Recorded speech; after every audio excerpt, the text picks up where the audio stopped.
छत्तीसगढ़ राज्य के पूर्वी हिस्से में, जहां जंगल इतने घने हैं कि दिन में भी धूप पूरी तरह नहीं उतर पाती, वहां बसा है सोनागढ़ गांव। बाहर से देखने पर यह बस एक साधारण आदिवासी इलाका लगता है। कच्चे मकान, सूनी पगडंडियां और खेतों में काम करते लोग। लेकिन जब सूरज ढलता है, तब सोनागढ़ का असली चेहरा उभरता है। एक ऐसा चेहरा जो डर और रहस्य से ढका है। स्थानीय लोगों का कहना है कि सोनागढ़ की धरती पर डायनों का बसेरा है। यहाँ की हवा में भी कुछ अजीब सी थकान है, जैसे कोई पुराना श्राप अब भी मिटा नहीं। गांव के बुजुर्ग बताते हैं कि यह जगह पहले बहुत संपन्न हुआ करती थी।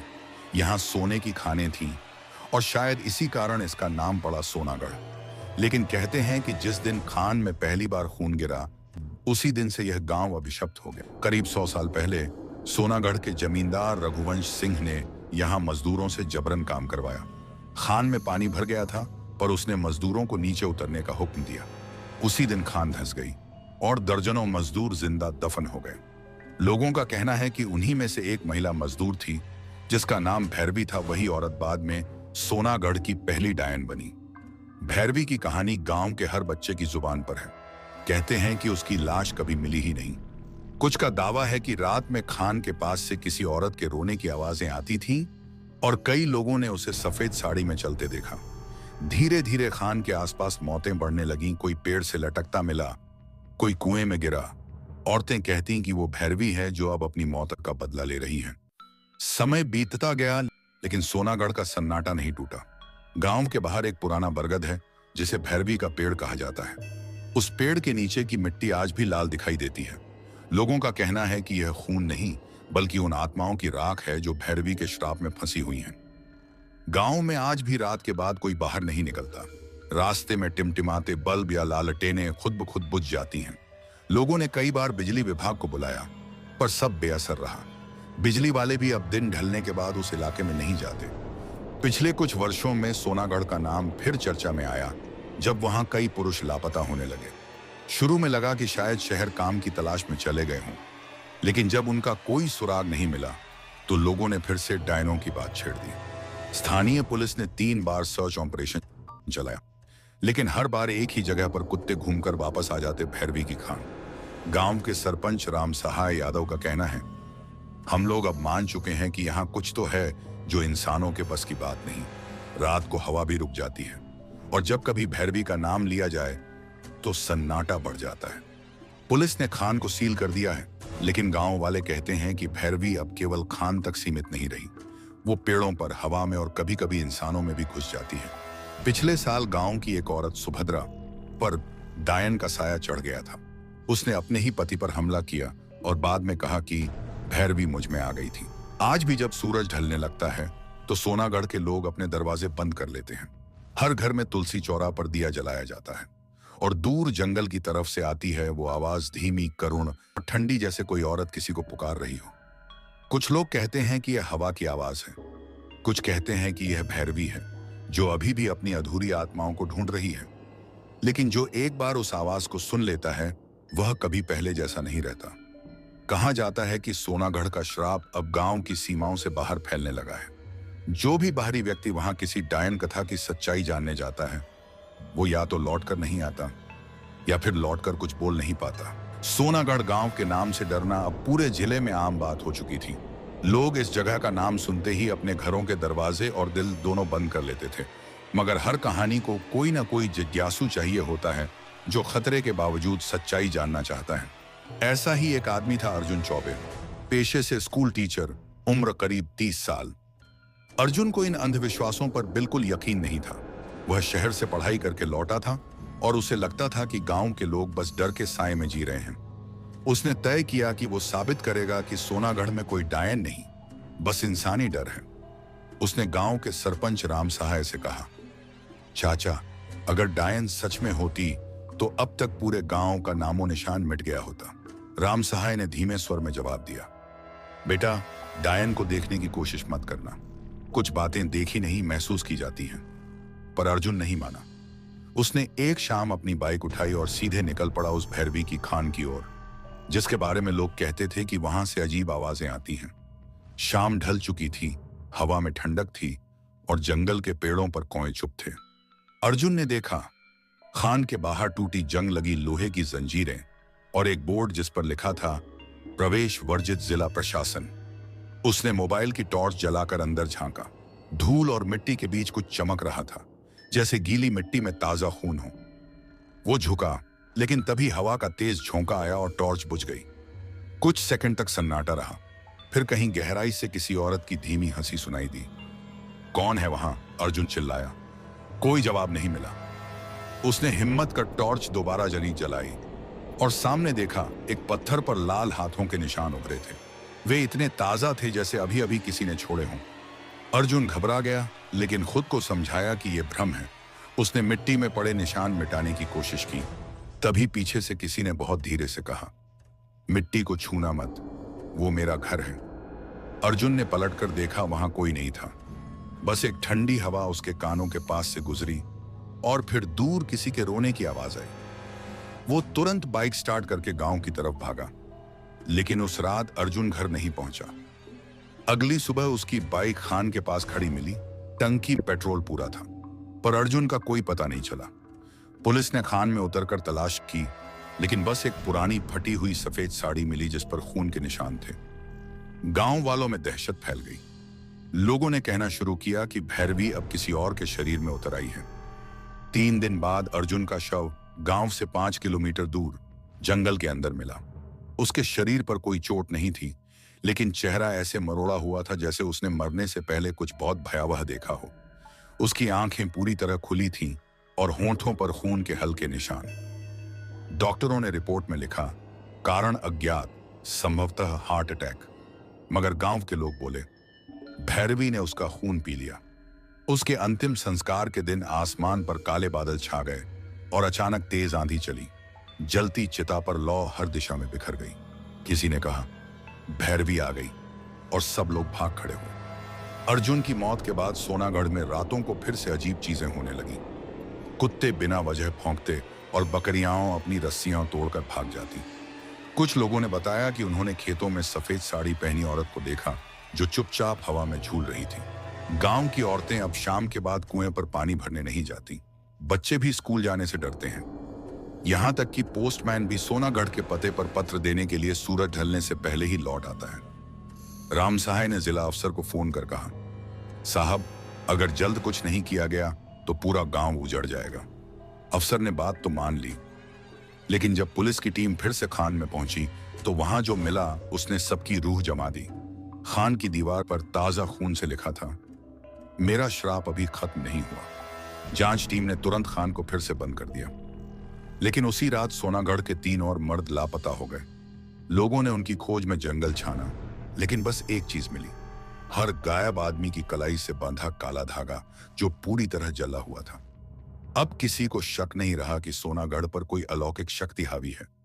गांव के मंदिर के पुजारी शंकरदास बोले, यह भैरवी की आत्मा अकेली नहीं है, अब उसने और आत्माएं भी बांध ली हैं। यह सिर्फ एक डायन नहीं, पूरा झुंड है।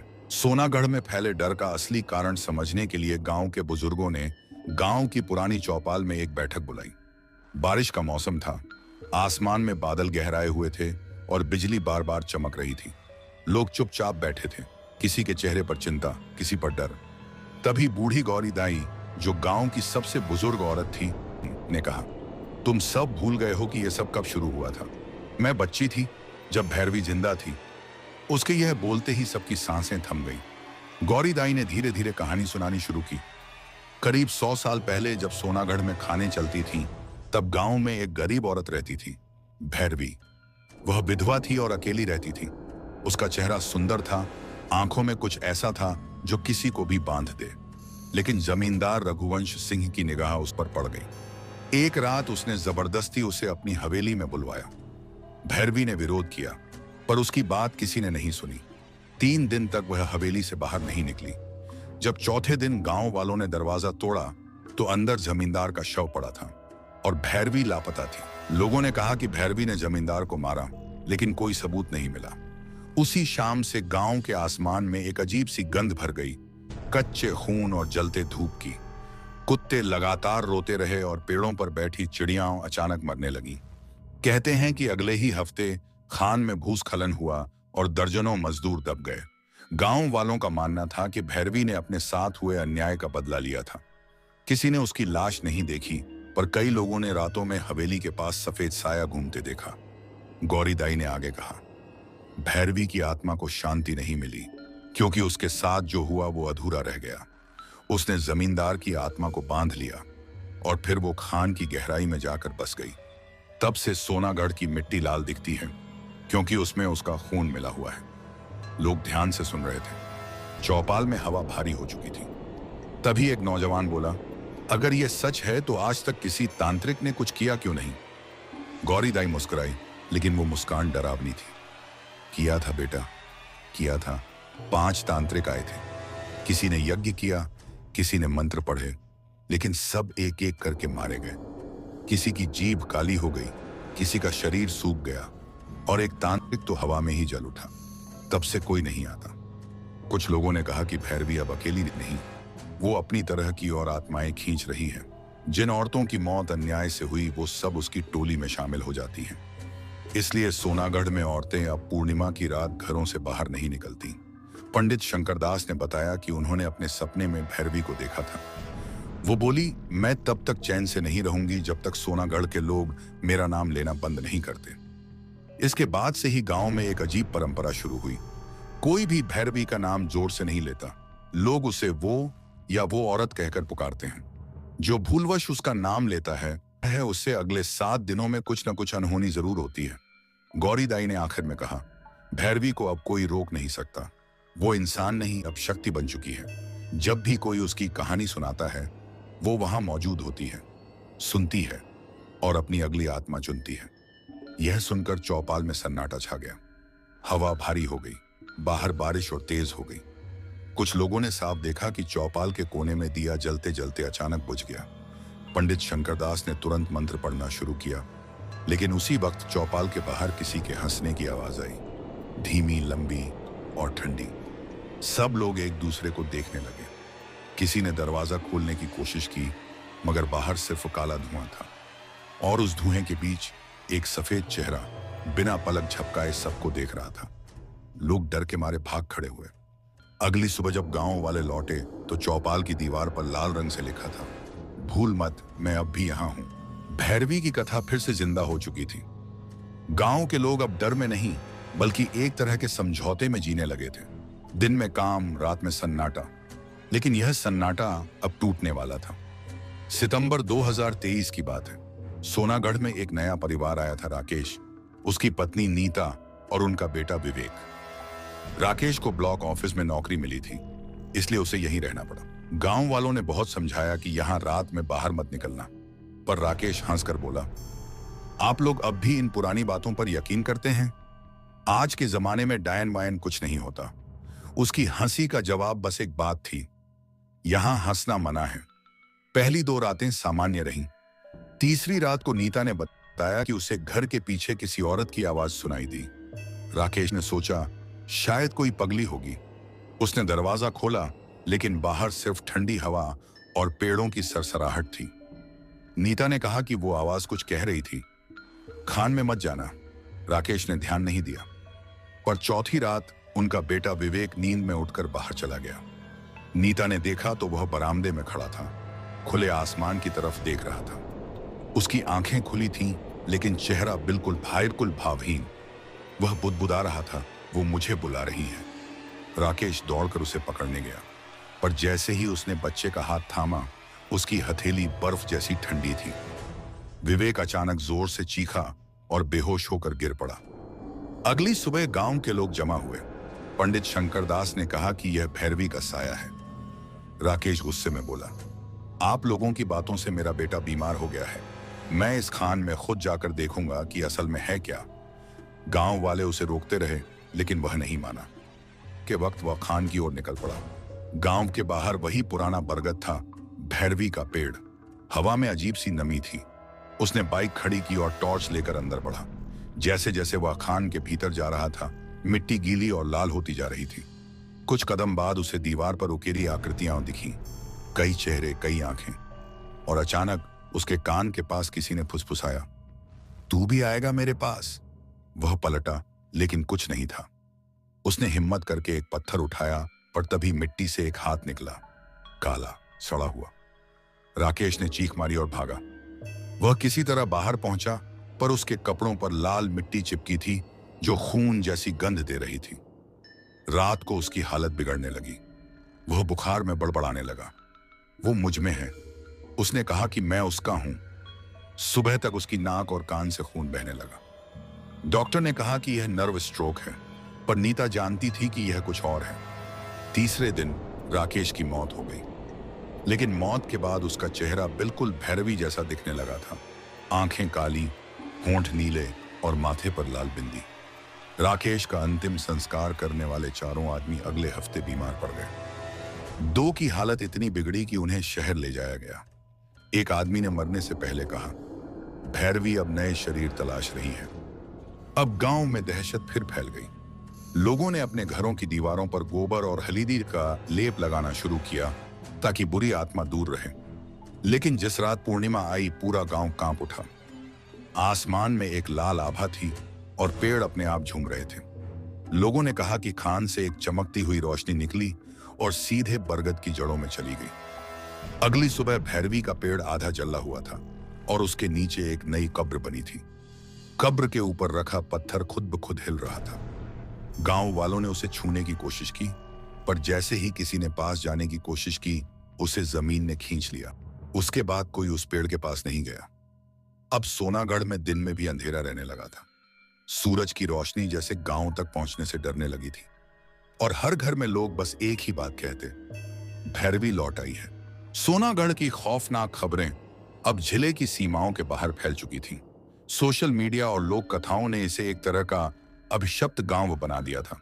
कई लोग इसे अंधविश्वास मानते थे, लेकिन कुछ इसे सच मानकर डरते थे। इसी बीच शहर से एक युवा पत्रकार आया, विक्रम देशमुख। विक्रम ने सोनागढ़ का नाम पहली बार एक खबर में सुना था और उसकी जिज्ञासा ने उसे यहां खींच लाया। वह चाहता था कि वह सच को सामने लाए, चाहे वह डरावना हो या असली। विक्रम का मानना था कि यह सब सिर्फ मिथक है, पर सोनागढ़ में कदम रखते ही उसने महसूस किया कि यहां कुछ तो अलग है। गांव का माहौल, लोगों की चुप्पी, रात के सन्नाटे, सब कुछ उसे डरा रहा था। पहली मुलाकात में सरपंच राम साहा यादव ने चेतावनी दी, विक्रम भाई, सोनागढ़ की कहानी सुनना आसान है, लेकिन यहां आकर जीना मुश्किल है। अगर आप यहां रात बिताएंगे तो आप भी इसकी सच्चाई महसूस करेंगे। विक्रम ने हंसते हुए कहा, मैं डरने वालों में से नहीं हूं, मैं इसे साबित करूंगा। डायन का कोई अस्तित्व नहीं है। पर गांव वालों के चेहरे पर एक अनकहा डर था। नीचे चौपाल में बूढ़े औरतें एक दूसरे से कह रही थीं, वह लौट आई है, भैरवी। विक्रम ने तय किया कि वह पूरी रात भैरवी की खान के पास रहेगा और सब कुछ रिकॉर्ड करेगा। उसने कैमरा, रिकॉर्डर और टॉर्च तैयार की। रात के करीब 9 बजे वह खान की तरफ निकल पड़ा। रास्ते में उसे एक लड़का मिला, गांव का ही एक बच्चा, नाम मुकुंद। मुकुंद कांपते स्वर में बोला, भैया यहां मत जाना, भैरवी को बहुत गुस्सा है, जो भी गया वापस नहीं आया। विक्रम ने मुस्कुराकर कहा, मुझे डर नहीं है। लेकिन मुकुंद ने चेताया, डरना पड़ेगा जब तुम उसे देखोगे। जैसे ही विक्रम खान के पास पहुंचा, वातावरण बदल गया। हवा सघन, ठंडी और गंध से भरी थी। मिट्टी में हल्की लाल परत थी, जैसे खून की परत। उसने कैमरा चालू किया और धीरे धीरे अंदर बढ़ा। अचानक टॉर्च की रोशनी बंद हो गई। विक्रम के कानों में कोई फुसफुसाया, तुम यहां नहीं हो, तुम मेरे पास हो। उसने चारों ओर देखा, लेकिन अंधेरा गहराता ही गया। तभी एक ठंडी हवा का झोंका आया और उसकी टॉर्च अपने आप चालू हो गई। कैमरा रिकॉर्ड कर रहा था और स्क्रीन पर उसने देखा, सफेद साड़ी में एक औरत जिसके चेहरे पर छाया थी, धीरे धीरे उसके करीब आ रही थी। विक्रम ने पीछे हटकर कहा, मैं यहां अकेला नहीं हूं। लेकिन उसकी आवाज जंगल की हवाओं में खो गई। वह औरत करीब आ रही थी। उसकी आंखें गहरी काली और होंठ खून से लाल थे। विक्रम ने कैमरा ऊपर उठाया और उसे रिकॉर्ड करना शुरू किया। तभी वह औरत जोर से हंसी, एक ऐसी हंसी जो हड्डियों तक सिहरन पैदा कर देती थी। विक्रम ने भागने की कोशिश की, पर जमीन उसके पैरों के नीचे धंस गई। जंगल में चीखें गूंजने लगीं। कैमरा अपने आप रिकॉर्ड करता रहा। एक आवाज फुसफुसाई, अब तुम भी मेरा हिस्सा बनोगे। अगली सुबह गांव में हड़कंप मच गया। विक्रम देशमुख गायब था। उसका कैमरा खून से सना खान के बाहर पड़ा मिला। कैमरे में रिकॉर्डिंग थी, एक पूरी रात की घटना, लेकिन उसमें विक्रम की आवाज बीच में गायब थी। केवल वही आवाज सुनाई दे रही थी, स्वागत है बेटा, तुम अब सोनागढ़ में हो। उस रिकॉर्डिंग ने गांव में नया आतंक फैला दिया। लोग अब कहते थे कि भैरवी केवल आत्मा नहीं, ताकत है जो खोज रही है अपना अगला शिकार। राम सहाय ने पत्रकारों और पुलिस को चेताया, जो भी सोनागढ़ की कहानी सुनना चाहता है वो खुद उसका हिस्सा बन सकता है। और इस चेतावनी के साथ सोनागढ़ की रात फिर सन्नाटे में डूब गई, लेकिन इस बार गांव के भीतर एक नई आवाज गूंज रही थी, एक डरावनी हंसी जो सुनने वाले की रूह में उतर जाती थी। सोनागढ़ का नाम अब जिले में एक डरावना प्रतीक बन चुका था। गांव के लोग अब दिन में भी बाहर निकलते समय एक दूसरे को चेताते, सुन लेना, सोनागढ़ की रातें किसी की नहीं होती। विक्रम देशमुख का गायब होना और उसका कैमरा जिस पर भैरवी की हंसी रिकॉर्ड थी, सोनागढ़ को मीडिया में चर्चा का विषय बना दिया था। लेकिन प्रशासन की तरफ से कोई ठोस कदम नहीं उठाया गया। वह गांव और उसकी भयावहता धीरे धीरे एक रहस्य बनकर रह गया। गांव के बुजुर्गों का कहना था कि भैरवी का श्राप अब सोनागढ़ के हर कोने में फैल चुका है।